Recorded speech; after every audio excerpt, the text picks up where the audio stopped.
Puji Tuhan. Allahu Akbar, Allahu Akbar, Allahu Akbar, takbir. Shalom, selamat datang di RCC, Revival Community Channel. RCC adalah komunitas untuk kita belajar kebenaran firman Tuhan. Di bawah pembinaan Bapak Pendeta Ezra Soru, mari kita tumbuh bersama di dalam pengajaran yang benar. Apabila saudara diberkati, jangan ragu untuk subscribe dan share, aktifkan lonceng notifikasinya. Tuhan Yesus memberkati.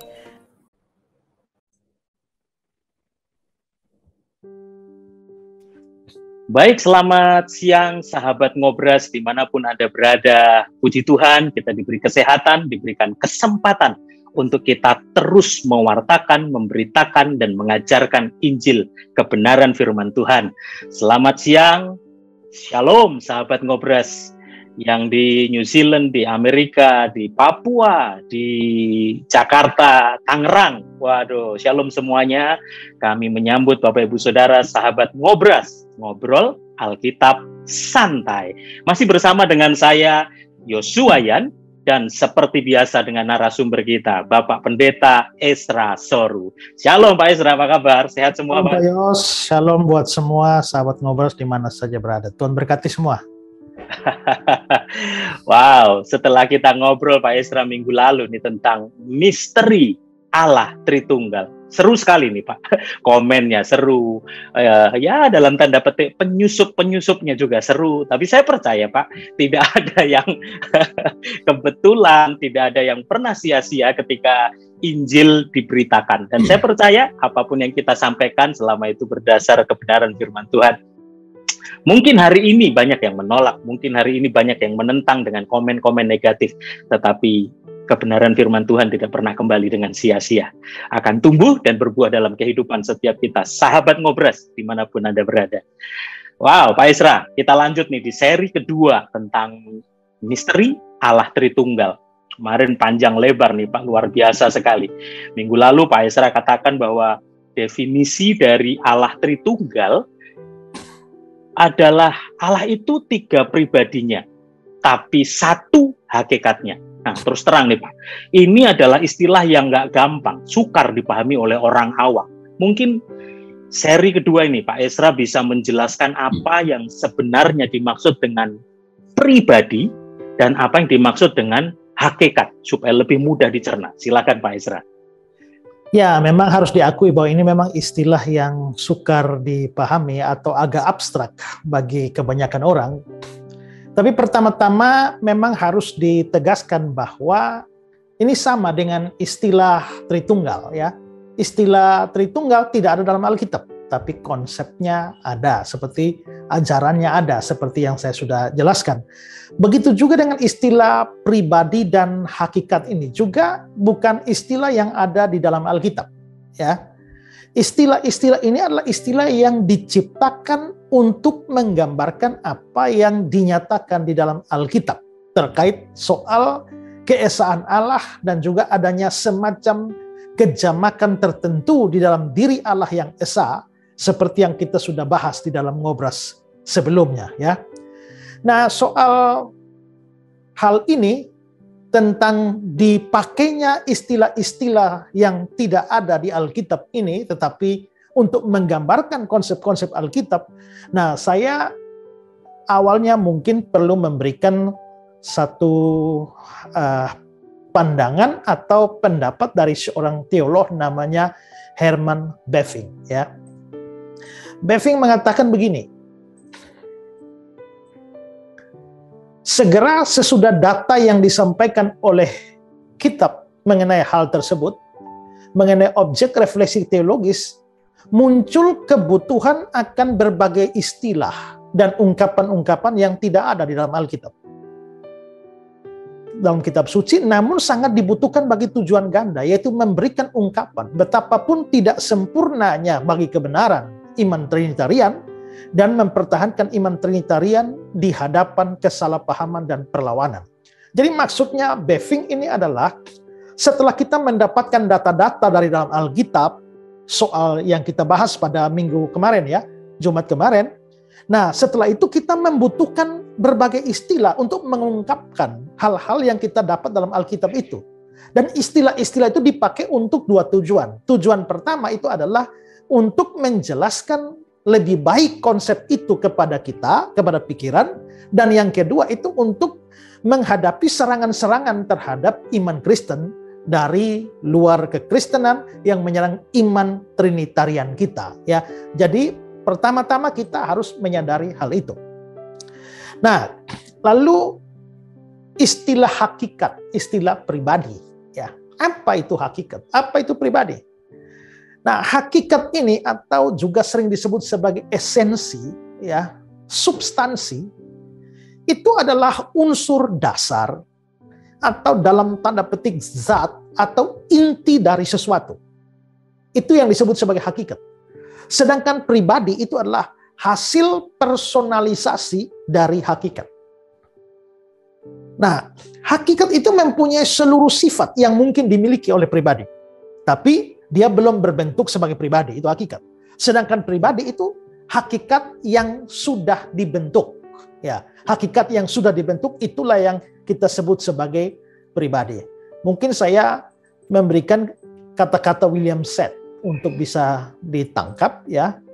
Seth mengatakan, jadi perbedaan sebenarnya antara hakikat dan pribadi adalah perbedaan antara zat dan bentuk. Nah, itu kira-kira definisinya seperti itu, Pak. Nah, kira-kira mungkin ada nggak ilustrasi yang lebih gampang, lebih mempermudah kita untuk memahami konsep Pak sampaikan tadi, Pak? Saya kasih gambaran ya. Ya.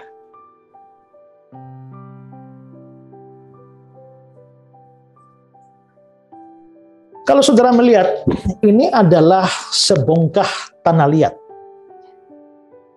Ya, sebongkah tanah liat ini sering disebut sebagai common mass. Ya, nah dari sebongkah tanah liat ini lalu dipisahkanlah, misalnya yang pertama ini di tangan yang pertama ada tanah liat dari bongkahan awal.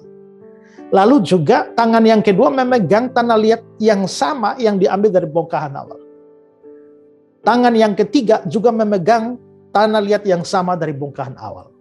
Nah, karena yang di tangan 1, tangan 2, tangan 3 ini sama, inilah yang kita sebut sebagai hakikat.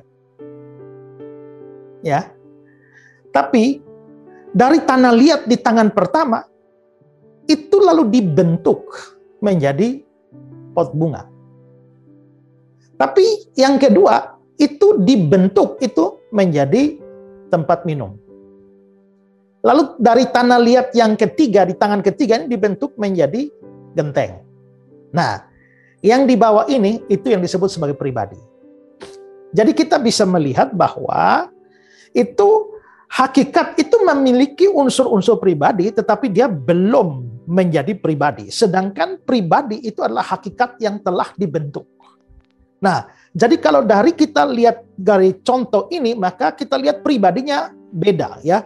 Ada pot bunga, ada tempat minum, dan ada genteng. Pot bunga itu bukan tempat minum. Tempat minum bukan genteng. Genteng bukan pot bunga. Tetapi ketiganya itu mempunyai hakikat yang sama. Yakni sama-sama tanah liat. Nah, itu kira-kira gambaran sederhananya untuk kita orang awam untuk memahami apa yang dimaksudkan dengan hakikat dan juga pribadi. Karena itu kalau saya mengatakan ulang kata-kata tadi, hakikat itu adalah unsur dasar atau zat inti dari sesuatu. Sedangkan pribadi itu adalah hasil personalisasi dari hakikat. Hakikat mempunyai seluruh sifat yang mungkin dimiliki pribadi, tapi dia belum berbentuk sebagai pribadi. Sedangkan pribadi adalah hakikat yang sudah dibentuk. Nah, itu kira-kira begitu, Pak. Memang sukar untuk dijelaskan, tapi semoga ilustrasi yang saya berikan itu menolong kita memahami makna istilah ini. Ya. Ya. Karunia Ezra gitu. Jadi sederhana sesuatu yang sulit supaya lebih mudah gitu ya. Ya, tapi Pak dari anggap ABC gitu ya Pak. Dari bentuk yang dihasilkan dari ayat itu. Kalau begitu, apakah itu sama dengan A, B, C yang adalah orang berbeda tapi hakikatnya sama, yakni manusia? Kira-kira gitu.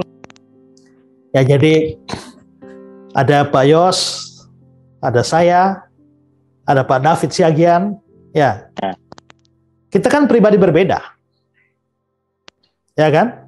Saya bukan Pak Yos. Pak Yos bukan saya. Pak Yos bukan Pak David. Saya bukan Pak David. Pak David bukan saya. Pak David bukan Pak Yos. Jadi jelas bahwa kita bertiga itu pribadinya memang berbeda.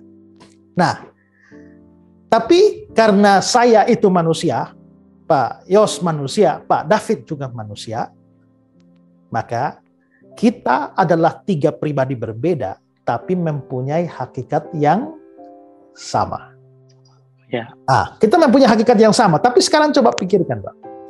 Kalau memang kita punya hakikat yang sama, Pak Yos, saya, dan Pak David, itu satu orang atau tiga orang? Tiga orang. Tiga orang. Satu manusia atau tiga manusia? Ya?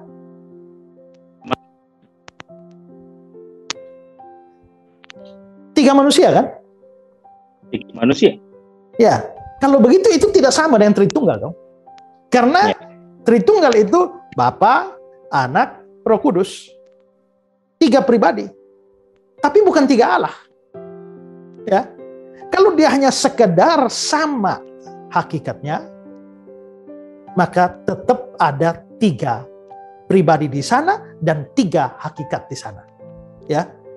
Walaupun hakikatnya sama. Itulah sebabnya saya, Pak Yos, dan Pak David itu sekalipun hakikatnya sama sebagai manusia, tapi kita tidak bisa disebut sebagai satu manusia. Ya. Coba saya kasih gambaran gini ya.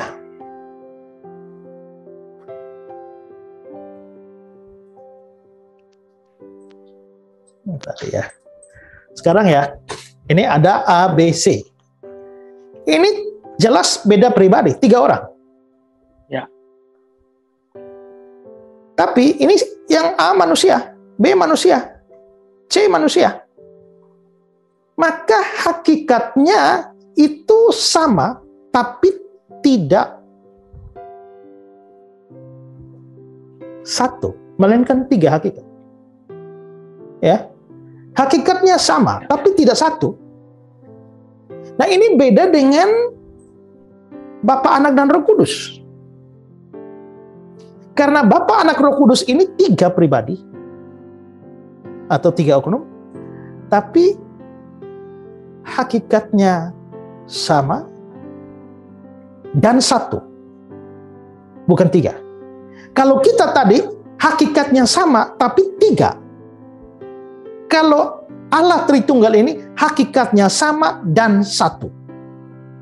Itulah sebabnya hakikat yang satu ini tidak membuat kita lalu menjadi tiga Allah. Kalau hakikatnya sekedar sama tapi tidak satu, ya sama seperti A, B, C, itu adalah sama-sama manusia tapi ada tiga manusia. Ya. Nah, karena itulah maka Allah Tritunggal, Bapa, Anak, Roh Kudus itu adalah pribadi berbeda dengan hakikat yang bukan hanya sama tapi satu. Nah, karena hakikat yang bukan saja sama tapi satu ini, maka kita tidak bisa mengatakan bahwa di sana ada tiga Allah. Wah, ini makin seru. Baru awal tapi sudah semakin panas. Ini yang kita sebut sebagai sukar, Pak ya. Sukar ya. Sebelumnya kita tahu, kita memang sedang menghadapi misteri yang di atas kemampuan akal kita. Misteri Allah Tritunggal. Justru sukaran itulah yang asik ngomongkan di Ngobras. Ngobrol tetap santai. Jadi sahabat Ngobras, ini baru permulaan. Wah, saya lihat sudah mulai banyak yang masuk. Mungkin yang agak terlambat tadi segera tune in supaya bisa mengikuti diskusi kita. Salam Ngobras dari sahabat-sahabat dimanapun Anda berada. Pak Esra, kalau tadi ya lanjut lagi nih, kalau A, B, C tiga pribadinya tapi hakikatnya sama, kalau Bapa, Anak, Roh Kudus tiga pribadinya tapi hakikatnya bukan hanya sama tetapi juga satu, gitu ya Pak Esra sampaikan. Ya. Gini Pak Esra, sebenarnya pentingnya pentingnya perbedaan itu apa gitu Pak? Atau dengan kata lain, mengapa perlu ditekankan kesatuan hakikat antara Bapa, Anak, dan Roh Kudus daripada sekedar kesamaan hakikat? Jadi sebetulnya gimana ini? Ya, sebenarnya ini sangat penting karena kesamaan dan kesatuan. Ingat ya, kalau kita bicara manusia, kita hanya mempunyai kesamaan hakikat, tapi tidak punya kesatuan hakikat. Tapi kalau Tritunggal itu dia punya kesamaan hakikat dan lebih-lebih kesatuan hakikat. Nah, ini penting. Kesamaan dan kesatuan hakikat ini membuat tidak ada perbedaan kepemilikan tertentu atau pertentangan tertentu di dalam sifat, pikiran, kehendak dari tiga pribadi itu. Saya, Pak Yos, sama Pak David. Kita hanya memiliki hakikat yang sama, tapi bukan hakikat yang satu. Karena kita tidak memiliki hakikat yang satu, biarpun kita sama-sama manusia, ya, maka pikiran Pak Yos dengan saya, dengan Pak David itu bisa beda-beda, bahkan bertentangan. Ya, ya. Saya mau makan sate, Pak Yos mau makannya bakso. Pak David maunya pizza. Kita punya keinginan berbeda, walaupun kita punya hakikat sama, yaitu sama-sama manusia. Ya, kita bisa punya perasaan yang berbeda. Pada waktu saya sedih, ya, Pak Yos senang. Ya, Pak David mungkin lagi putus asa. Kita mempunyai kehendak, pikiran, perasaan, kehendak berbeda-beda. Jadi kalau hanya hakikatnya sama, maka perbedaan dan pertentangan pikiran, perasaan, kehendak itu pasti ada. Ya. Tapi ini tidak bisa terjadi di kalangan pribadi-pribadi Tritunggal yang hakikatnya juga satu selain sama. Ya, ini membuat ya tidak bisa ada perbedaan pikiran, perbedaan perasaan, perbedaan kehendak di antara Bapa, Anak, dan Roh Kudus. Ya, jadi tidak bisa Allah Bapa bilang, saya mau mengutus Yesus, Allah Anak ke dunia. Lalu Anak bilang, saya tidak mau. Tidak bisa. Lalu voting Roh Kudus bilang, saya abstain. Gak bisa. Apa yang diinginkan Bapa, pasti diinginkan Anak, pasti diinginkan Roh Kudus. Apa yang dirasakan Bapa, pasti dirasakan Anak, dirasakan Roh Kudus. Apa yang dikehendaki Roh Kudus, dipikirkan Roh Kudus, pasti dipikirkan Bapa, dipikirkan oleh Anak. Mengapa kok bisa begitu? Karena kesatuan hakikat. Bukan hanya sekedar kesamaan hakikat. Saya dulu menulis buku tentang Tritunggal ya. Judulnya Tritunggal yang Kudus. Nah, saya mungkin mau ngutip di sini, Pak ya. Soal kesatuan ini ya. Kesatuan hakikat ini. Ini ya. Kesatuan hakikat ini mengakibatkan adanya kesatuan kehendak dan pikiran. Ya, perhatikan ya. Kesatuan hakikat bikin ada kesatuan kehendak dan pikiran. Di antara pribadi-pribadi Tritunggal itu tidak terdapat pertentangan kehendak, pikiran, dan pendapat sendiri-sendiri. Tidak mungkin.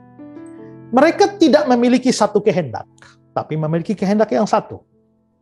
Maksudnya begini, mereka tidak memiliki satu kehendak itu, maksudnya Bapa punya kehendak sendiri, Anak punya kehendak sendiri, Roh Kudus punya kehendak sendiri, masing-masing punya kehendak. Tapi mereka memiliki kehendak yang satu, tidak bisa bertentangan. Ya, sama seperti saya bisa begitu ya, saya punya pikiran sendiri, Pak Yos punya pikiran sendiri, tapi pada saat itu kita bisa satu pikiran. Ya, mereka tidak memiliki kehendak yang sama. Maksudnya Bapa punya sendiri, Anak punya sendiri, Roh Kudus punya sendiri. Tetapi mereka memiliki kesamaan kehendak. Artinya nggak mungkin ada perbedaan. Atau dengan kata lain, terdapat kehendak yang berbeda, masing-masing memiliki kehendak pribadi, tapi tidak terdapat perbedaan kehendak. Di sini dapat dilihat bahwa kesatuan hakikat di dalam Allah Tritunggal itu tidak terancam dengan kejamakan pribadi di dalamnya. Malah kesatuan hakikat itu membuat mereka, pribadi-pribadi Allah Tritunggal, dapat berelasi dengan harmonis. Dengan kata lain, Allah Tritunggal masih tetap berada dalam satu hakikat yang tak terpisahkan, sekalipun dengan oknum-oknum atau pribadi-pribadi yang berbeda. Ya, jadi kita bisa lihat bahwa ini penting sekali. Seandainya mereka Bapa, Anak, Roh Kudus tidak memiliki kesatuan kehendak, itu rame, ya, itu rame. Ya. Nanti sama seperti tritheisme, dewa yang satu bisa bunuh dewa yang lain, ya kan? Nah, seperti yang kita sudah contohkan. Horus, ya, Osiris kemarin, ya, Isis. Nah, ada yang pernah tanya saya begini, Pak. Kalau Allah Bapa mau membunuh atau membinasakan Allah Anak dan Allah Roh Kudus, bisa apa tidak? Nah, itu pertanyaan jebakan. Kenapa? Karena kalau Allah Bapa bisa membinasakan Allah Anak dan Allah Roh Kudus, berarti Allah Anak dan Allah Roh Kudus tidak maha kuasa dong. Karena bisa dibinasakan. Tapi kalau Allah Bapa tidak bisa membinasakan Allah Anak dan Allah Roh Kudus, berarti Allah Bapanya nggak maha kuasa. Masa Allah kok nggak bisa membinasakan? Ya. Nah, tapi sebenarnya jawabnya gampang saja. Itu adalah hal yang mustahil terjadi.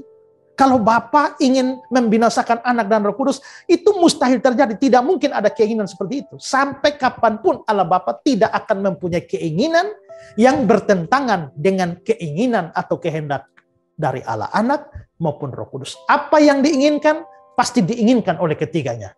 Apa yang dirasakan, pasti dirasakan oleh ketiganya. Apa yang dikehendaki, pasti dikehendaki oleh ketiganya. Kenapa bisa begitu? Karena kesatuan hakikat. Nah, jadi penting sekali ini kesatuan ini. Ya, gitu Pak. Wow, jelas sekali ya tentang kesatuan hakikat, sesuatu yang sulit, tapi coba kita ngulik, kita bedah supaya lebih mempermudah. Nah, tapi gini Pak Esra, saya pernah juga mendengar gitu ya, ada orang yang mengatakan bahwa Allah itu Tritunggal karena dia memang memilih untuk menjadi Tritunggal. Saya ulang ya, jadi Allah itu Tritunggal karena memang dia memang memilih untuk menjadi Tritunggal. Nah, apakah Pak Esra setuju dengan pernyataan seperti itu, Pak? Saya tidak setuju. Ya, ketritunggalan Allah itu bukan sebuah pilihan dari Allah, seolah-olah ada banyak. Bukan merupakan pilihan. Ya, ada banyak pilihan di sana. Tidak. Ya, seolah-olah Allah bisa memperkenalkan diri atau menyatakan diri sebagai bukan Tritunggal. Tidak. Allah itu memang Tritunggal karena memang begitulah dia. Demikianlah dia. Ya. Ada seorang teolog yang namanya Louis Berkhof. Louis Berkhof ini pernah membuat kata-kata seperti ini. Eksistensi tripersonal, tiga pribadi ini adalah kepentingan dalam pribadi ilahi dan bukan dalam arti apapun sebagai pilihan dari Allah. Allah tidak dapat hadir selain dalam keadaan tripersonal itu.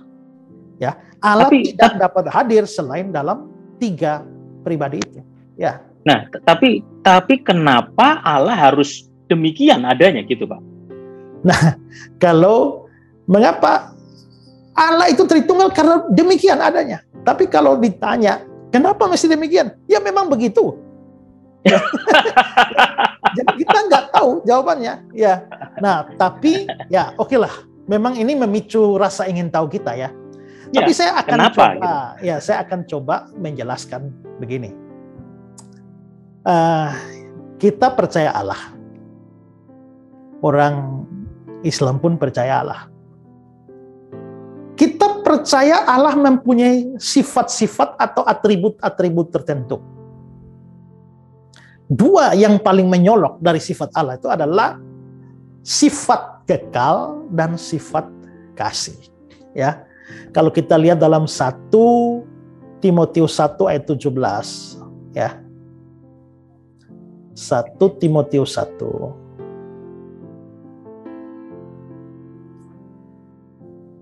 ayat 17. Ya.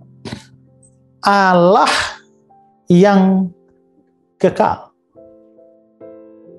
Ya. Jadi Allah itu memang punya sifat kekal. Tapi juga Allah itu kan juga punya sifat yang lain, sifat kasih. Saya kira terlalu banyak di Alkitab untuk ditunjukkan ya. Allah itu kasih. 1 Yohanes 4 ayat 8 misalnya begitu ya. Sekarang coba Pak Yos pikirkan dan juga semua yang mengikuti acara ini pikirkan. Kalau Allah itu kita bikin dalam bentuk premis saja. Premis mayor, Allah itu kasih. Premis minor, Allah itu kekal. Ini namanya silogisme. Dalam ilmu logika, ini membangun silogisme. Silogisme itu adalah pengambilan kesimpulan berdasarkan premis-premis sebelumnya. Premis mayor, premis minor. Nah, premis mayor, Allah itu kasih. Premis minor, Allah itu kekal. Maka kesimpulannya, kasih Allah itu kekal. Ya kan? Kalau Allah tuh kasih, Allah tuh kekal, maka kasih Allah harus kekal. Itu kesimpulan logis. Nah, jika kasih Allah, kalau kasih Allah tidak kekal, maka pernah ada saat di mana Allah tidak punya kasih. Dan itu tidak mungkin. Karenanya kasih Allah itu harus kekal. Tapi, hal yang lain lagi adalah kasih itu sifatnya relasional. Maksud saya adalah keberadaan kasih itu baru nyata di dalam relasi-relasi. Ya.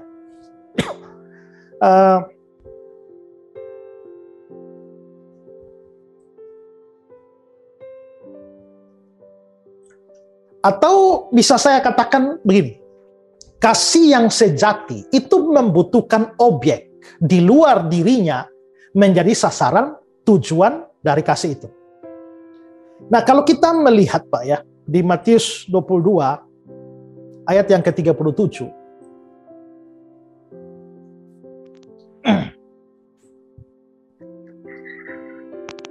Kasihilah Tuhan Allahmu.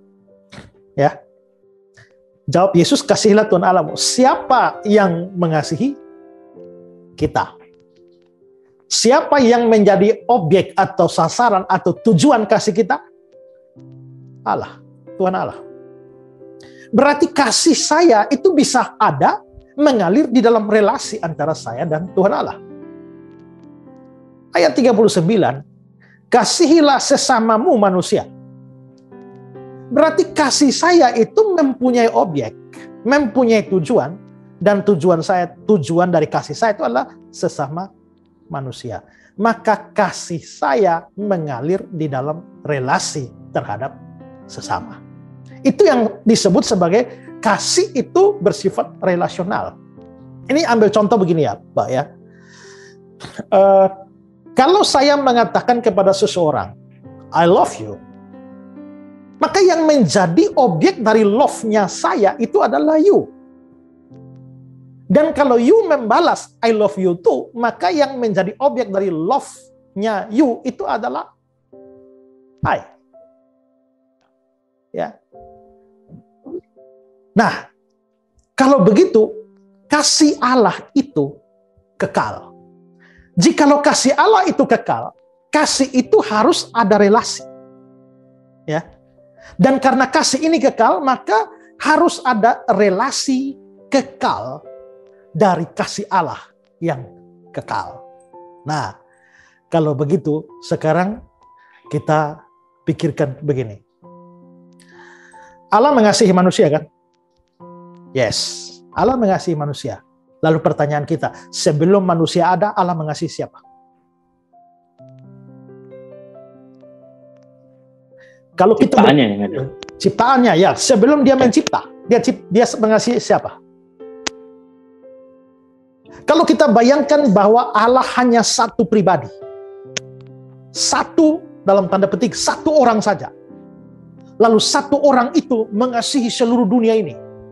Oke, dia mengasihi seluruh dunia. Tapi sebelum dunia diciptakan, dia mengasihi siapa? Oh, dia mengasihi malaikat-malaikatnya. Oke, sebelum malaikat dicipta, dia mengasihi siapa? Siapa yang jadi objek kasihnya? Belum ada objek. Kalau belum ada, berarti kasih Allah tidak jalan pada saat itu.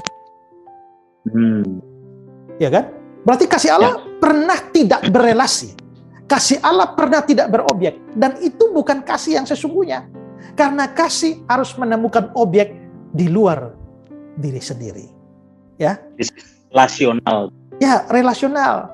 Nah, tapi disinilah kita bisa melihat, wah, berarti kalau Allah itu hanya satu pribadi, berarti dalam kurun waktu yang sangat lama dari kekekalan sampai tindakan Allah mencipta, barulah kasih Allah itu mempunyai sasaran atau tujuan. Tapi coba bayangkan, kasih Allah kan tidak mungkin begitu. Itu kasih yang distortif, kasih yang sakit. Dan Allah tidak mungkin punya kasih yang sakit. Sekarang bagaimana kalau kita memikirkan, oh berarti harus ada pribadi lain dong, sebelum ada segala sesuatu, yang menjadi sasaran kasih Allah. Katakanlah Yesus. Oh, berarti Yesus sudah harus ada dong sebelumnya untuk dikasihi oleh Allah Bapa. Bagaimana kalau Yesus, sebelum Yesus dicipta, Allah Bapa mengasihi siapa? Ini kalau pakai teorinya Saksi Yehova, bahwa Yesus dicipta. Oke, kalau memang Yesus dicipta, Allah Bapa sudah mengasihi Yesus sebelum dunia diciptakan. Dia sudah mengasihi Yesus. Tapi kalau sebelum Yesus dicipta, dia mengasihi siapa? Tetap tidak bisa dihindari bahwa ada saat di mana Allah tidak mempunyai kasih. Padahal itu bertentangan dengan kesimpulan kita tadi. Kasih Allah itu kekal. Tapi kita tidak bisa mengatakan begitu. Kenapa? Karena kitab suci kita jelas mengatakan bahwa Yesus sendiri mengatakan bahwa, kita lihat ayatnya ya.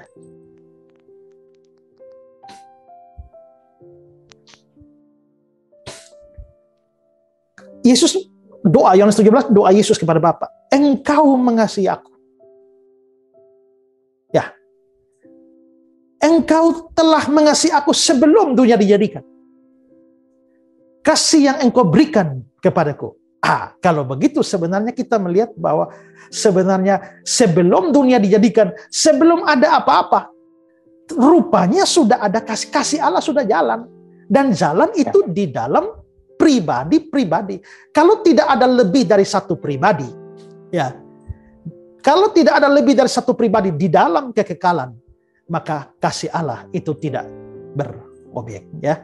Saya mau kutipkan Pak Yos dari buku saya. Soal pribadi-pribadi yang dikasihi oleh Allah sebelum ada dunia. Pribadi tersebut tidak boleh tidak harus kekal. Dan bukan suatu ciptaan.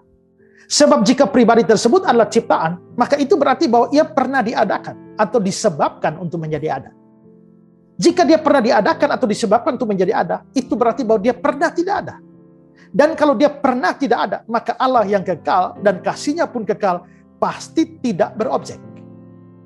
Tidak bersasaran, tidak bertujuan di luar dirinya. Sebab kepada apa atau kepada siapa kasihnya dinyatakan, sedangkan suatu pribadi itu belum diadakan. Kalau ini yang terjadi, maka tetap kita tidak bisa hindari kasih Allah itu sakit dan distortif. Jadi pribadi tersebut tidak boleh pernah tidak ada. Atau dengan kata lain, pribadi tersebut haruslah kekal. Sebab Allah itu kekal dan kasihnya pun kekal. Hanya pribadi yang kekal sajalah yang dapat menerima kasih yang kekal sejak kekal sampai kekal. Atau kasih yang kekal hanya dapat terjadi dari dan kepada yang kekal. Nah, Oke. Kalau begitu Pak Esra, kalau begitu Bapa, Anak, dan Roh Kudus harus sama-sama kekal dong Pak. Soalnya ini kan mungkin muncul tuduhan lagi. Soalnya Yesus sebagai manusia kan sempat dalam tanda petik mati dulu gitu Pak. Pak, dapat nggak Bapak tunjukkan dasar Alkitab yang menyatakan bahwa ketiga pribadi itu adalah kekal?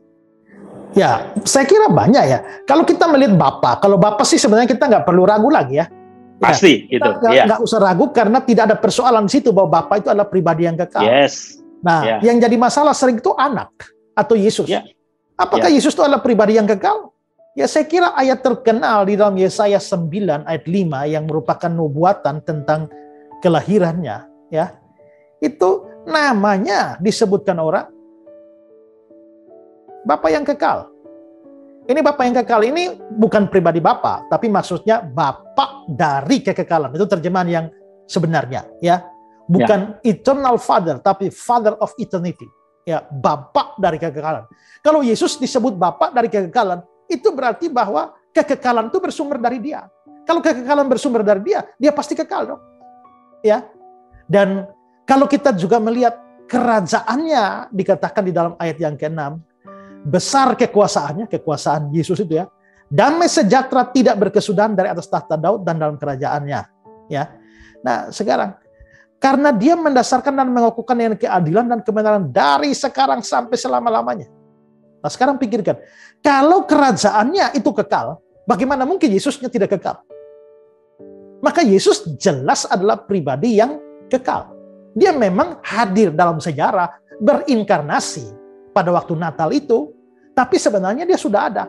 Dalam Yohanes pasal 17 ayat yang ke-5, dia mengatakan begini. Yohanes 17 ayat yang ke-5. Permuliakanlah aku padamu sendiri dengan kemuliaan yang kumiliki di hadiratmu sebelum dunia ada. Berarti Yesus kalau sudah punya kemuliaan sebelum dunia ada, dia sudah harus ada dong sebelum dunia ada. Dan itu kekal. Dan masih banyak kita bisa lihat ya. Kita bisa lihat bahwa Yesus itu kekal. Bagaimana dengan Roh Kudus? Nah, kalau Roh Kudus kita bisa melihat di dalam Ibrani pasal 9. Ibrani 9 ayat 14. Ada kata-kata roh yang kekal. Kalau roh yang kekal, itu berarti bahwa baik Bapa kekal, tidak jadi soal, anak itu kekal, Roh Kudus itu kekal. Lalu kita bertanya, yang kekal itu siapa? Bukankah yang kekal itu hanya Allah? Dan Allah yang bukan Allah tidak bisa kekal? Kalau pribadi-pribadi di samping Allah itu kekal, tidak bisa tidak. Mereka juga harus kekal. Seperti Allah. Kalau begitu ada 3 Allah dong? Tidak. Karena adanya kesatuan dan kesamaan hakikat itu, maka kita tidak mengatakan ada 3 Allah. Triteisme. Melainkan Trinitas atau Tritunggal. Jadi, kalau Allah bukan Tritunggal, atau lebih tepatnya kalau tidak ada lebih dari satu pribadi dalam kealahan, maka Allah tidak bisa memiliki kasih yang kekal dan tidak bisa mengasihi secara kekal. Doktrin Tritunggal lah, doktrin Trinitas lah yang menjadikan semuanya masuk akal. Ya, bahwa jauh di dalam kekekalan, sebelum ada segala sesuatu, telah terjadi hubungan kasih yang sifatnya ilahi dan sempurna di antara 3 pribadi, Bapa, Anak, dan Roh Kudus. Ya. Nah, karena itulah maka di sini kita bisa lihat bahwa di dalam kekekalan sudah ada kasih di antara 3 pribadi itu, dan itulah sebabnya mengapa Allah harus Tritunggal. Itu penjelasannya, Pak. Ya. Iya. Oke, saya boleh resumekan ini kalau gitu. Ya, karena ya. Pak Esra sudah mengatakan bahwa pengertian dari Allah Tritunggal adalah Allah itu 3 pribadi. Bapa, Anak, dan Roh Kudus. Dan satu hakikat gitu ya. Tapi gini Pak, saya coba melempar satu kutipan gitu ya. Benny Hinn pernah berkata bahwa masing-masing pribadi itu adalah Tritunggal. Mungkin saya boleh sampaikan itu pernah disampaikan di TBN gitu ya, tahun 90 nih. Saya kutipkan kata-kata Benny Hinn Pak. Ya. Allah Bapa, saudara-saudara, adalah satu pribadi. Dan ia adalah suatu Tritunggal, terpisah dari Anak dan Roh Kudus. Allah Bapa adalah satu pribadi, masing-masing dari mereka adalah Tritunggal. Nah, ini pasti kan mengejutkan gitu kan. Ini Allah Bapa adalah satu pribadi, Allah Anak adalah satu pribadi, Allah Roh Kudus adalah satu pribadi. Tetapi masing-masing dari mereka adalah Tritunggal. Ini pasti mengejutkan Anda. Dan memang harus dikatakan bahwa mereka ada 9, saudara-saudara. Allah, Bapa, saudara-saudara adalah satu pribadi dengan rohnya sendiri, jiwa sendiri, dan tubuhnya sendiri. Engkau berkata, aku tidak pernah membaca yang demikian. Nah, Anda berpikir, Anda berada di gereja ini untuk mendengar hal-hal yang telah Anda dengar selama 50 tahun terakhir? Saudara-saudara, hal ini ada dalam buku saya dan telah diuji oleh 3 teolog. Semua itu ada di dalam firman. Ini Benny Hinn yang sampaikan, bukan kata Yosua ini Pak. Kata Pak Benny Hinn. Apa tanggapan Pak Esra terhadap tanggapan Benny Hinn mengenai Allah Tritunggal ini? Ini jadi menurut dia itu kan, wah, kalau yang saya ajarkan ini kan Tritunggal itu adalah Bapa, Anak, Roh Kudus kan? Ya. Tapi Benny Hinn menganggap Bapa itu juga Tritunggal, Anak Tritunggal, Roh Kudus Tritunggal. Ya, makanya muncul 9 gitu. 9. Ya. Jadi 9. Lalu dia bilang, ya ini telah diuji oleh 3 teolog. Itu teolog mana itu yang ngawur seperti itu ya? Nah, kalau sampai ada yang menguji dan setuju, menurut saya itu bukan teolog itu. Ya. Semua ini ada dalam firman. Dalam firman mana? Dia bilang ada dalam firman tapi tidak mengutip firmannya. Ya. Jadi saya ini mempelajari sejarah doktrin. Ya, kemunculan doktrin Tritunggal, ajaran-ajaran aneh atau sesat seputar doktrin Tritunggal, dan saya menemukan ada banyak ajaran sesat yang pernah muncul dalam sejarah terkait ajaran Tritunggal. Tapi baru yang aneh dan ngawur seperti ini yang baru saya dengar dari Benny Hinn ini. Ya, kok bisa 9? Seaneh-anehnya doktrin Tritunggal dalam sejarah, melenceng-melenceng, nggak ada yang bilang itu 9. Ya. Nah, kita itu sepanjang sejarah, itu 1600, 1700 tahun ini, mulai dari abad-abad awal itu ya tidak pernah ada doktrin yang aneh seperti itu. Alkitab jelas berbicara 3 pribadi dalam kealahan, yakni Bapa, Anak, Roh Kudus. Dan karena kesatuan dan kesamaan hakikat itu menyebabkan di sana bukan 3 Allah, melainkan 1 Allah. Jadi doktrin Tritunggal yang benar itu memang 3 pribadi dalam 1 hakikat. Apakah Allah Bapa 1 pribadi? Ya. Allah Anak itu 1 pribadi? Ya. Allah Roh Kudus 1 pribadi? Ya. Bapa, Anak, Roh Kudus itu pribadi yang berbeda-beda. Dalam hal ini memang Benny Hinn benar. Tapi yang kacau kalau dia menganggap bahwa masing-masing pribadi itu adalah Tritunggal. Mengapa? Tadi dari kutipan itu terlihat bahwa dia menganggap masing-masing pribadi itu Tritunggal karena Bapa punya roh, punya jiwa, punya tubuh. Maka Anak punya roh, punya jiwa, punya tubuh. Roh Kudus itu punya roh, punya jiwa. Ada 3 lagi. Jadi ada 9. Nah, persoalannya adalah apakah Allah Bapa punya tubuh? Kan enggak. Apakah Roh Kudus punya tubuh? Enggak. Apakah Anak punya tubuh? Enggak. Oh, maaf Pak Esra, tapi kan bukankah Anak dalam figur Yesus, Anak memang mempunyai tubuh? Ya itu kalau dia inkarnasi. Dia jelma jadi manusia itu dia memakai tubuh, mengambil tubuh yang kita kenal sebagai Yesus. Tapi yang kita bicarakan sekarang ini, kita membicarakannya dalam kapasitasnya sebagai Allah. Allah kan tidak punya tubuh. Itu tubuh manusia Yesus. Ya. Okay. Tapi seandainya Yesus kita mau anggap punya tubuh pun, ya berarti Bapa kan tidak punya tubuh. Berarti nggak bisa 9 dong. Tidak bisa 9. Karena Bapa sudah tidak punya, Roh Kudus sudah tidak punya. Ya. Alkitab berkata, Yohanes 4, ayat 24 itu, Allah itu roh. Ya, Allah itu roh. Apa artinya Allah itu roh? Allah roh itu artinya Allah itu tidak punya tubuh, tidak punya daging seperti kita. Kalau saudara lihat di Lukas 24 ayat 39 ya. Lukas 24 39. Lihatlah tanganku dan kakiku. Aku sendirilah ini, rabalah aku dan lihatlah, karena hantu tidak ada daging dan tulang seperti yang kamu lihat padaku. Hantu ini dari kata Yunani pneuma, yang mestinya adalah roh. Kalau kita lihat di King James ya.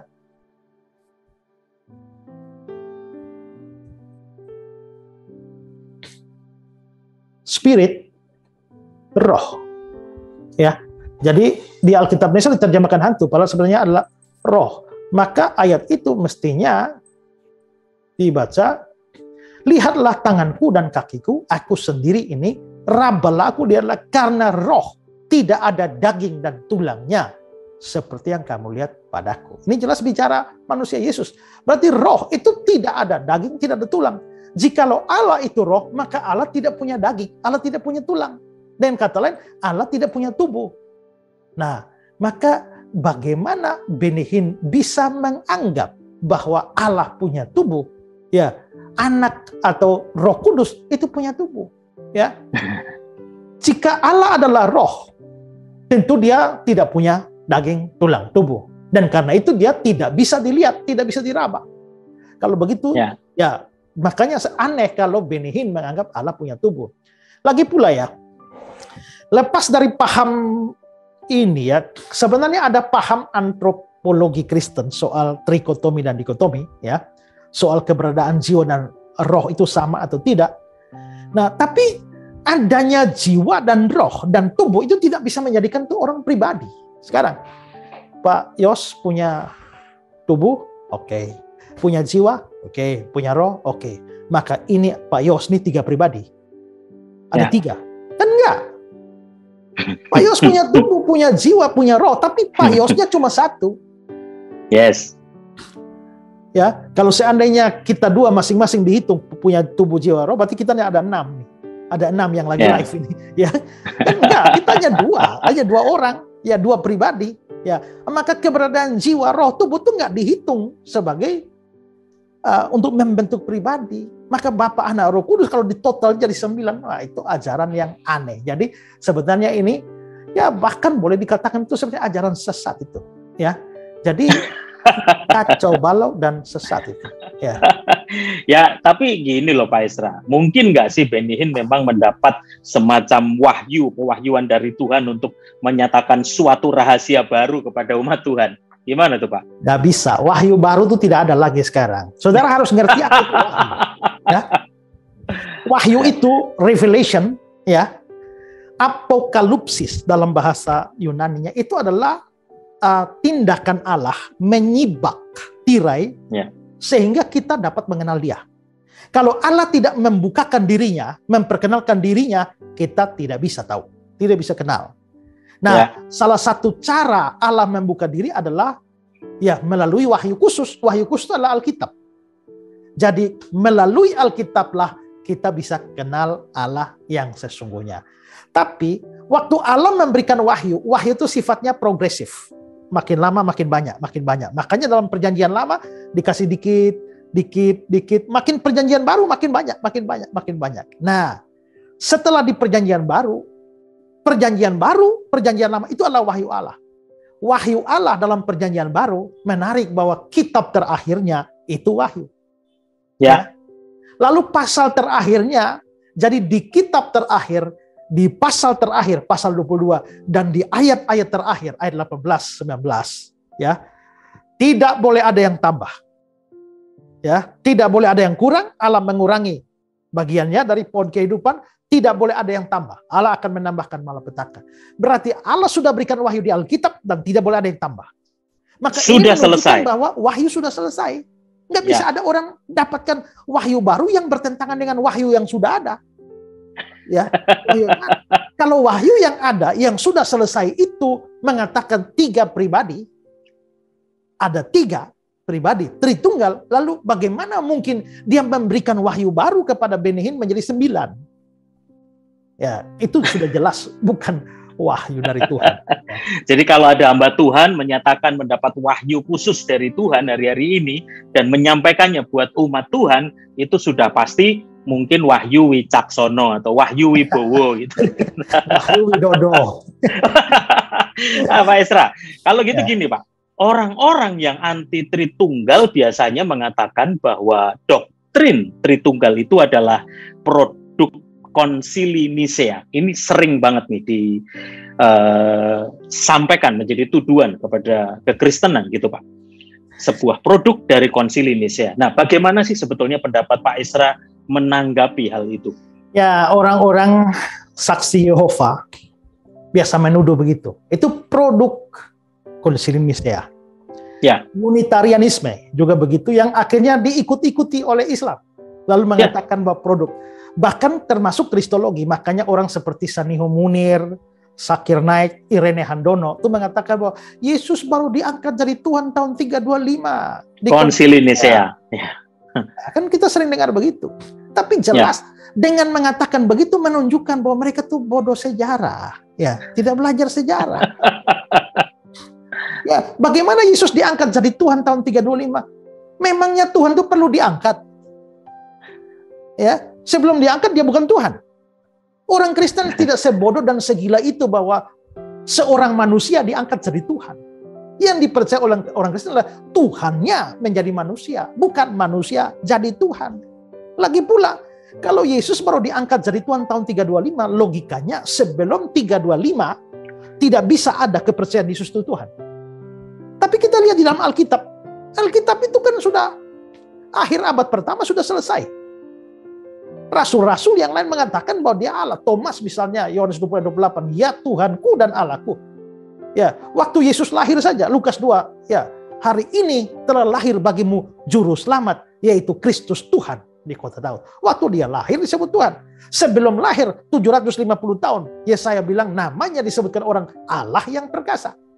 Mana mungkin baru 325. Nah, tapi yang mengatakan bahwa kepercayaan Tritunggal baru muncul tahun 325. Ini kan Konsili Nisea tahun 325. Logikanya sebelum tahun 325 tidak ada kepercayaan Tritunggal.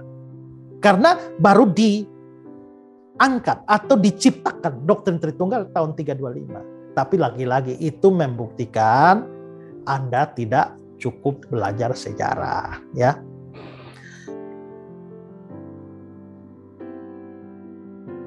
Jadi bisa dibantah ya Pak ya? Sedang commute Pak? Ya. Saya akan menunjukkan data saja. Banyak datanya, hanya saya kasih beberapa yang terkenal saja dari bapak-bapak gereja. Ya, sebelum tahun 325. Ya, sebelum tahun 325 tuh mereka percayanya gimana? Kita supaya lihat ya. Ini saya hanya ambil yang tokoh-tokoh terkenal saja. Tahun 140, ya, ada orang namanya Aristides. Dia bilang begini, orang Kristen adalah mereka yang berada di atas setiap orang di bumi yang telah menemukan kebenaran karena mereka mengakui adanya Allah, itu Allah Bapa, pencipta segala sesuatu di dalam Putra satu-satunya dan di dalam Roh Kudus. Ini Tritunggal ini. Tahun 140 Masehi. Tahun 150 ada Justin Martyr. Justin Martyr mengatakan Allah dari alam semesta memiliki seorang putra yang menjadi yang pertama dilahirkan dari firman bahkan Allah. Ya. Tidak bisa tidak, ini pasti kepercayaan Tritunggal walaupun Roh Kudus tidak disinggung di sana. Tahun 150 juga ada Polikarpus dari Smyrna. Dia mengatakan, aku memujimu untuk segala sesuatu. Aku memberkatimu, aku memuliakanmu bersama-sama dengan yang kekal Kristus surgawi. Putramu yang terkasih dengan siapa? Kepadamu dan Roh Kudus. Kemuliaan bagi keduanya sekarang selama-lamanya. Kemuliaan keduanya maksudnya menunjuk pada Kristus dan Roh Kudus. Karena dia sudah menyebut Bapa di sini. Itu sudah pasti Polikarpus percaya Tritunggal. Tahun berapa? Tahun 150. Ya. Tahun 180 itu ada Irenaeus. Irenaeus bilang selanjutnya Allah menciptakan segala sesuatu bersama firman-Nya yang dengan tepat disebut Allah dan Tuhan. Memang tidak menyebut Roh Kudus, tapi kalau Allah mencipta bersama firman-Nya yang disebut Allah dan Tuhan, ya sudah dua dong. Ya. Irenaeus melanjutkan, dia bukan malaikat. Bersama dengan dia atau bersama dengan Bapa selalu hadir firman dan hikmat. Sang Anak dan Roh Kudus, dia menciptakan segala sesuatu sebagaimana dikatakan, baiklah kita menciptakan manusia menurut gambar dan rupa kita. Irenaeus tahun 180.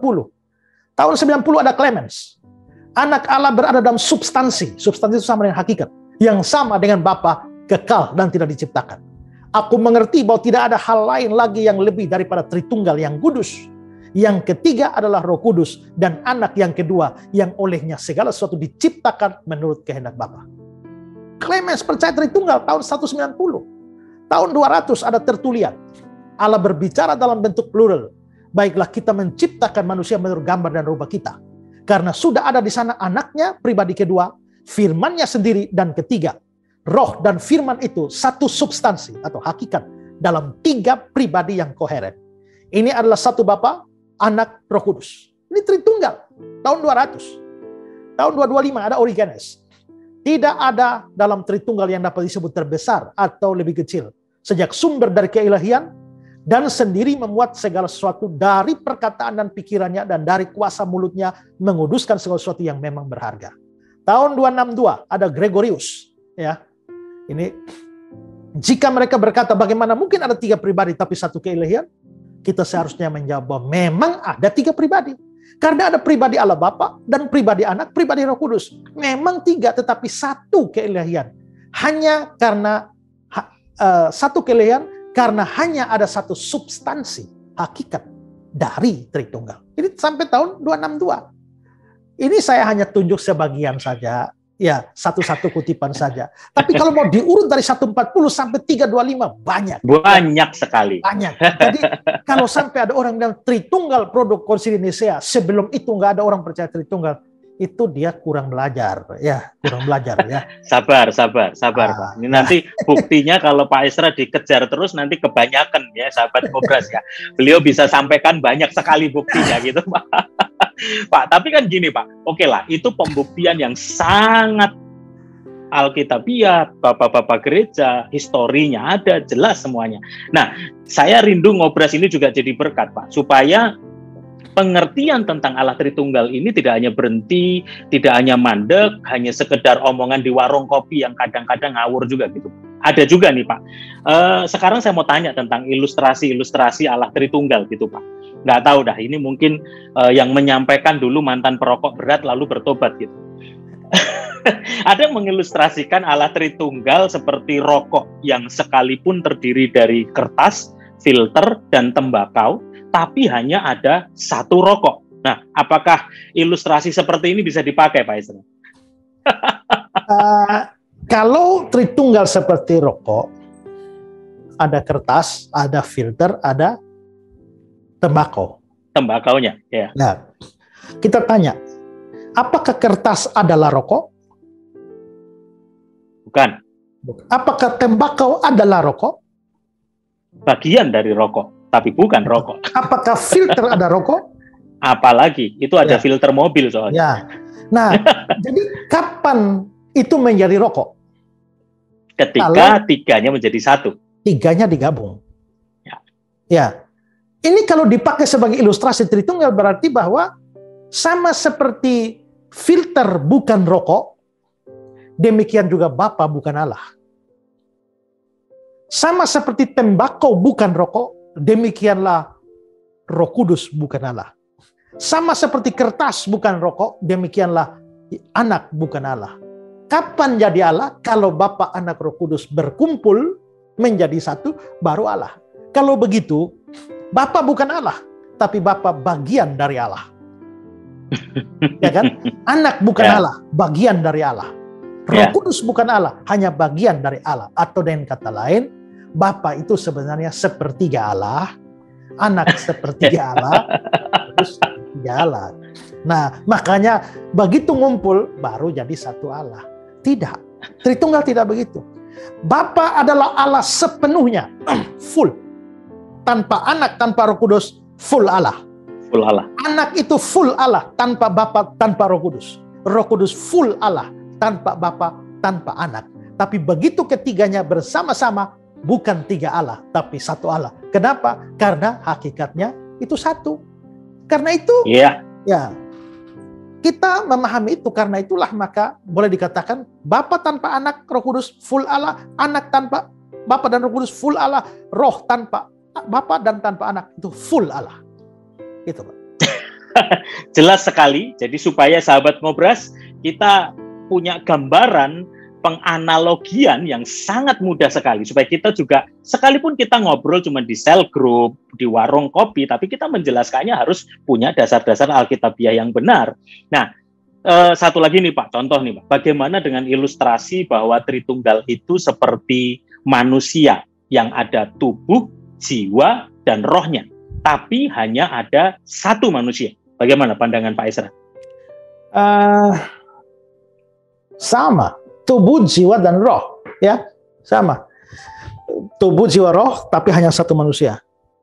Ya. Kalau tubuh sendiri tanpa jiwa, roh, manusia atau bukan? Itu mayat itu. Mayat, ya, di kuburan itu. Ya. Jiwa atau roh tanpa tubuh, apa manusia? Bukan, itu hantu itu. Ya. Atau roh gentayangan itu. Ya. Jadi tidak mungkin, itu sama saja kasusnya. Ya, kasus dengan rokok tadi. Mudah sekali nih gambarannya. Ya, tapi masih jadi ada persoalan lain. Persoalan lain ini terkait dengan masalah doktrin manusia. Karena dalam doktrin manusia, antropologi Kristen itu ada dua macam pandangan. Pertama itu trikotomi, manusia terdiri dari tiga, tubuh, jiwa, roh. Ya. atau manusia terdiri dari dua saja, dikotomi, yaitu Dikotomi, tubuh dan jiwa atau roh. Nah, ilustrasi seperti tadi itu baru benar seandainya trikotomi benar.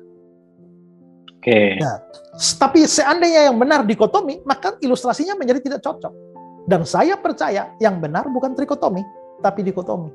Tapi itu nanti kita lain kali bahas lagi. Manusia itu sebenarnya terdiri dari 3 bagian atau 2 bagian. Itu bisa jadi materi ngobras yang lain. Panjang lagi nanti, Ya, nanti jadi jadi- ngelebar dulu. Ya. Tapi gini Pak, bukankah Alkitab berkata bahwa manusia itu adalah gambar Allah?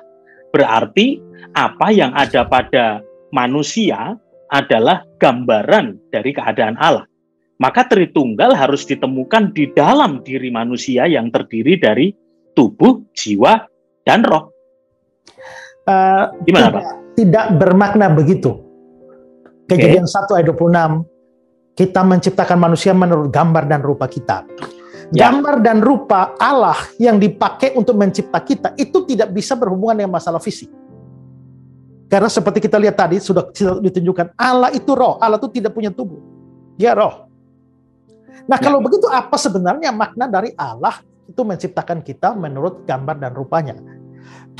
Kalau kita bicara soal sifat Allah, attribute of God, Allah mempunyai, itu para teolog membaginya menjadi 2. Pertama ada yang disebut sebagai communicable, uncommunicable attribute, sifat yang tidak bisa diberikan, dan ada yang disebut sebagai communicable attribute, sifat yang dapat diberikan. Sifat tidak dapat diberikan ini misalnya sifat ada dengan sendiri. Allah itu ada dengan sendiri. Tapi sifat itu tidak bisa diberikan kepada saya sehingga saya menjadi ada dengan sendiri. Kan saya ciptaan. Ya. Tapi ada sifat yang bisa diberikan, misalnya sifat kekal. Allah itu kekal. Lalu dia berikan sifat kekal pada saya. Tapi Allah itu kan kekal ke belakang, kekal ke depan. Ya. Dari selama-lamanya sampai selama-lamanya. Itu namanya kekal ke depan, kekal ke belakang. Tapi kita ini nggak kekal ke belakang karena kita punya titik permulaan. Kita hanya kekal ke sana, tapi tidak kekal ke sana.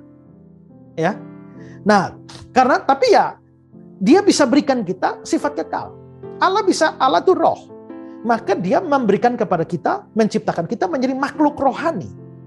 Ya. Dia tidak bilang pada waktu dia cipta anjing, baiklah kita cipta anjing menurut gambar dan rupa kita. Tidak kan?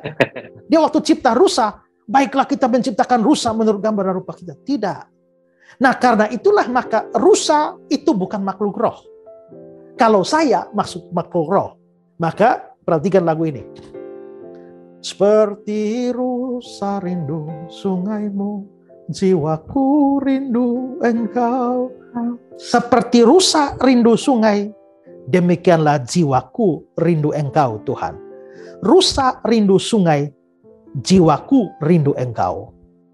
Rusa rindu sungai, jiwaku rindu engkau. Ya, tapi rusa tidak bisa rindu engkau. Ya kan? Ya. Kenapa rusa tidak bisa rindu engkau? Karena rusa bukan makhluk roh. Kenapa dia bukan makhluk roh? Karena dia tidak dicipta menurut gambar dan rupa Allah.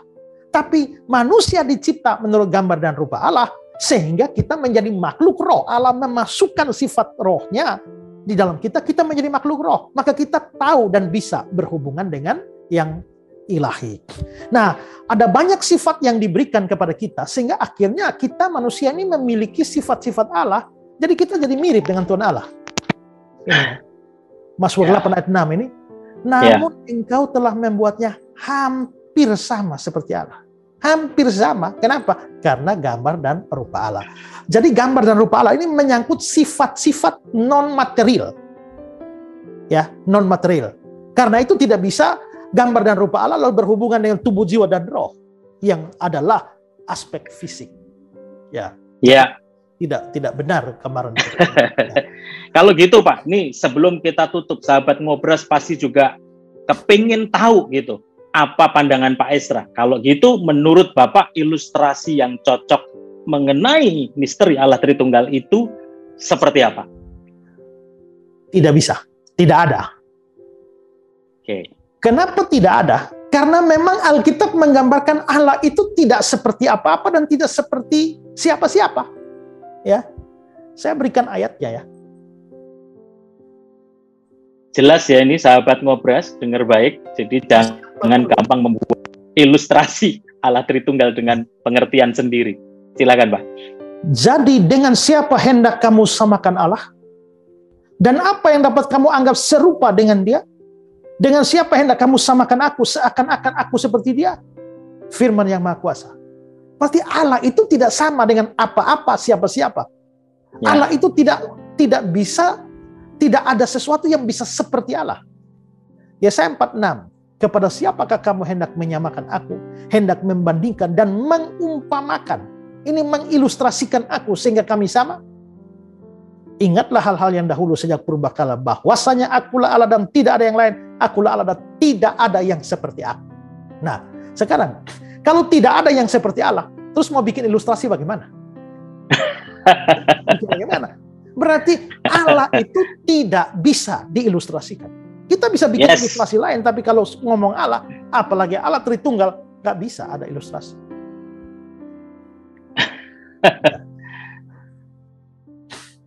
Ya, makanya ya mungkin ada kata-kata pendeta Stephen Tong juga bagus ya, untuk saya kasih saudara baca.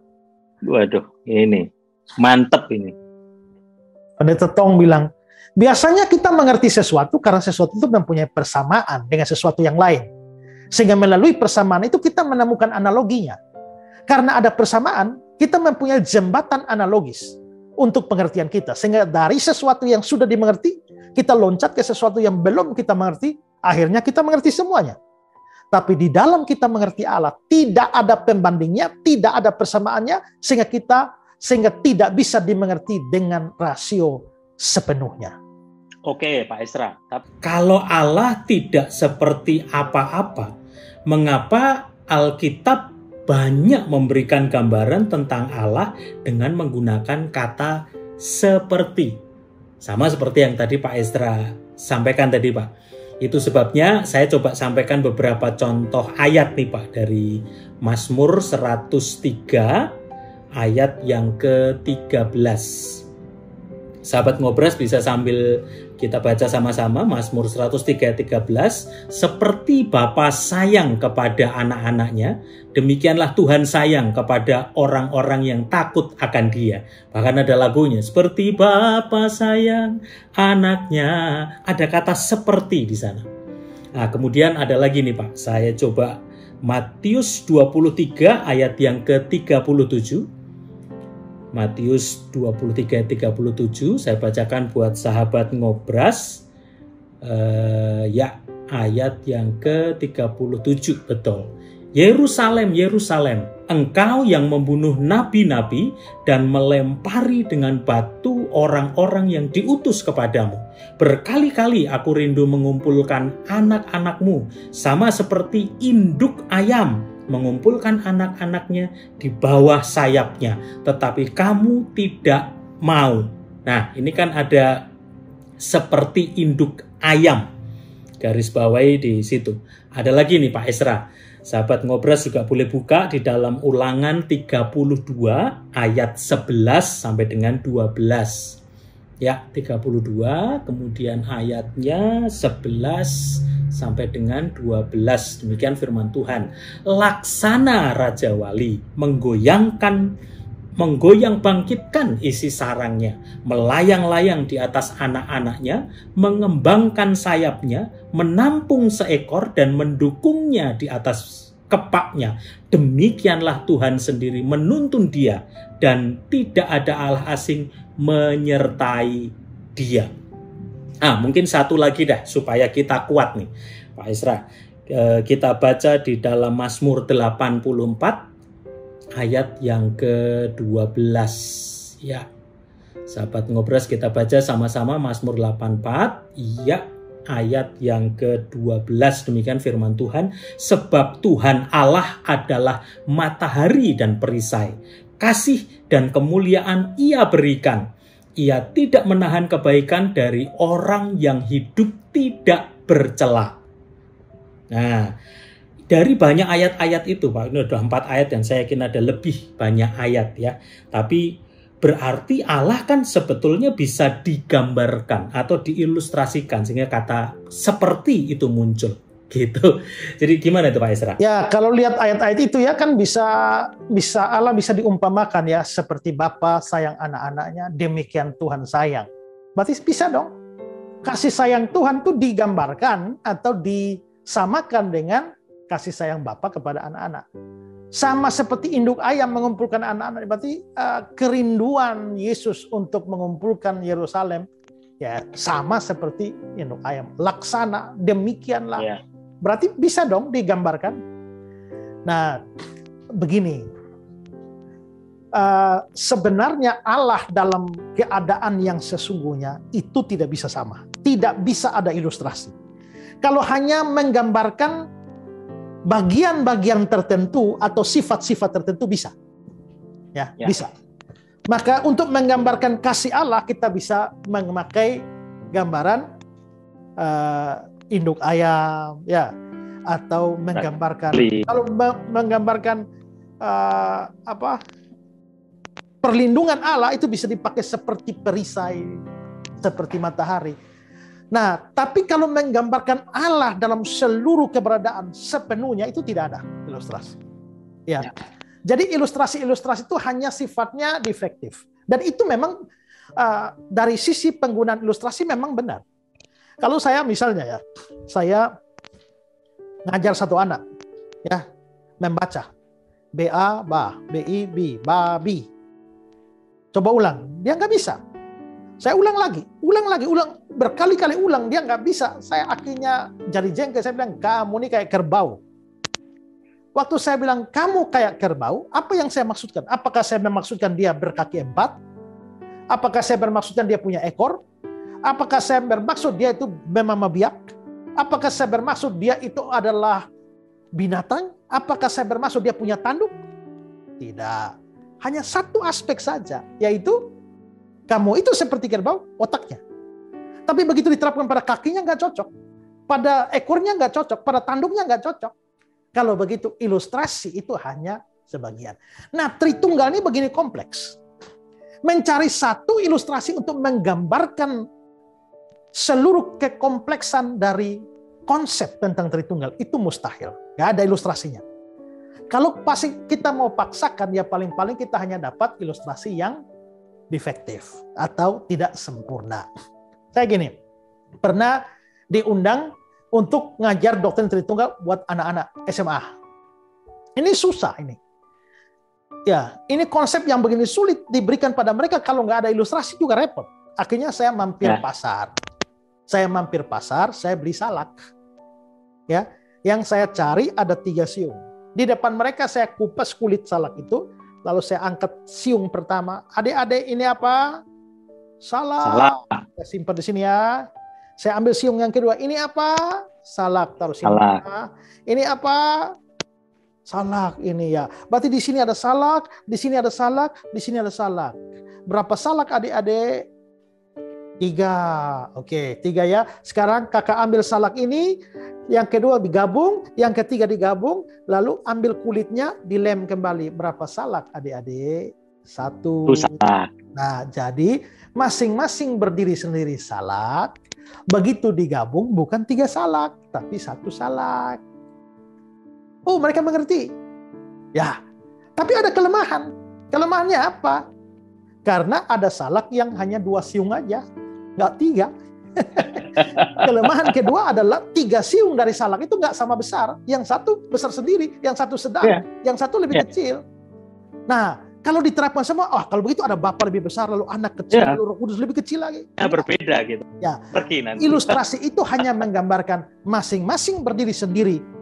Itu adalah Allah, tapi begitu bersama-sama bukan 3 Allah, 1 Allah. Hanya di situ, tidak bisa diterapkan ke yang lain. Ya. Jadi ilustrasi bisa kita pakai tapi sifatnya ya defektif, hanya merujuk kepada 1 poin tapi tidak bisa pada poin yang lain. Mencari satu ilustrasi yang lengkap untuk Tritunggal tidak ada, mustahil. Dan itulah tingginya Allah kita.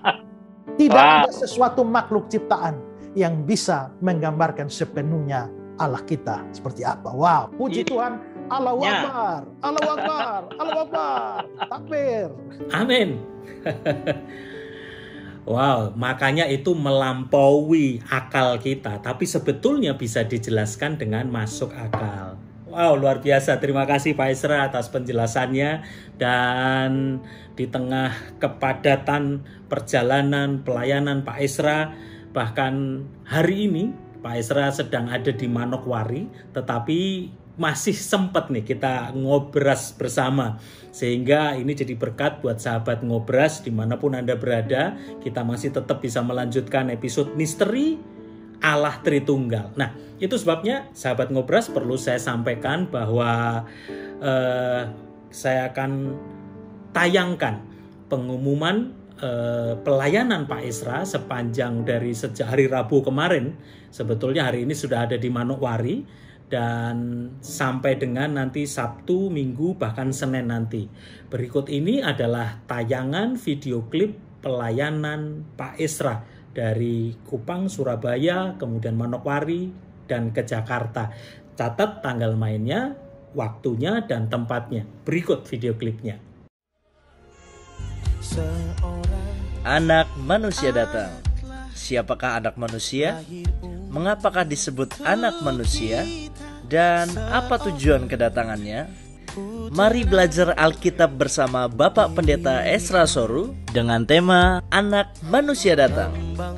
Khusus bagi saudara yang tinggal di Surabaya di hari Rabu 1 Desember 2021 jam 18.30 dan bertempat di New Royal Restaurant, Jalan Manyar Kertoharjo nomor 3941, Mojo, Kecamatan Gubeng, Kota Surabaya.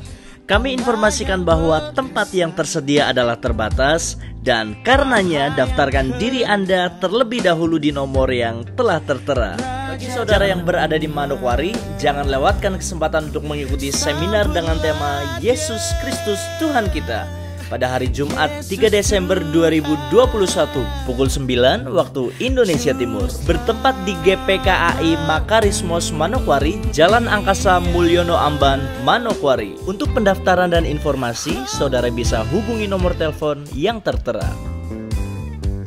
Dan jangan lewatkan juga perayaan Natal Majelis Daerah Manokwari dengan tema Yesus Kristus Juru Selamat Dunia pada hari Sabtu 4 Desember 2021 pukul 17.00 waktu Indonesia Timur, bertempat di GPKAI Makarismos Manokwari. Dan untuk pendaftaran dan informasi, saudara bisa hubungi nomor telepon yang tertera. Bagi saudara yang rindu untuk dilayani langsung dalam kebaktian minggu oleh hambanya Bapak Pendeta Esra Soru, saudara bisa datang ke GPKAI Makarismos Manokwari dalam kebaktian minggu dengan tema Yesus Kristus Raja Damai, 5 Desember 2021 jam 9 waktu Indonesia Timur. Untuk pendaftaran dan informasi, saudara bisa hubungi nomor telepon yang tertera. Bagi saudara yang berdomisili di Jakarta, jangan sampai lewatkan Bible Class dengan tema Singa dari Yehuda, Senin 6 Desember 2021 jam 18.00 waktu Indonesia bagian Barat. Bertempat di GBI TCC Ruko Puri Mansion Blok B Unit 0305 Jakarta Barat. Untuk pendaftaran dan informasi, saudara bisa hubungi nomor telepon yang tertera. Mari terus bertumbuh di dalam kebenaran firman Tuhan yang sejati. Tuhan Yesus memberkati. Nah, seperti yang tadi sudah ditayangkan di dalam video klip sepanjang pelayanan Pak Esra, terkhusus saya sampaikan buat sahabat ngobras yang ada di Jakarta, ada Bible Study yang akan diadakan pada hari Senin tanggal 6 Desember nanti di GBI TCC Puri Mansion. Berikut adalah tayangan dari flyer acara tersebut. Buat Bapak Ibu Saudara silahkan mendaftar karena kapasitas terbatas. Demikian juga kita mau menjalankan prokes sehingga ada tetap jaga jarak. Itu sebabnya segera daftarkan kepada Saudara Chandra 081905001234. Mudah sekali diingat supaya dipastikan Anda mendapatkan seat di sana karena kapasitasnya sangat terbatas. Yang di Jakarta, ayo supaya kita semuanya diberkati, belajar bersama-sama kebenaran firman Tuhan sehingga pengenalan, pengetahuan kita akan Tuhan terus ditambahkan. Puji nama Tuhan, terima kasih Pak Esra buat pelayanannya, buat pengajaran yang diberikan hari ini. Dan jangan lupa sahabat Ngobras, kita akan lanjut seri berikutnya, Misteri Allah Tritunggal. Sampai ketemu di episode Ngobras minggu depan. Jangan lupa segera daftar yang di Jakarta dan kita akan satukan hati, kita berdoa bersama-sama. Mari kita berdoa. Terima kasih Tuhan Yesus, kami ucap syukur buat penyingkapan kebenaran firman Tuhan yang disampaikan melalui ngobrol Alkitab santai. Belajar, kami sungguh diberkati mengenai pengertian tentang Allah Tritunggal. Kiranya sahabat Ngobras dimanapun berada, Tuhan memberkati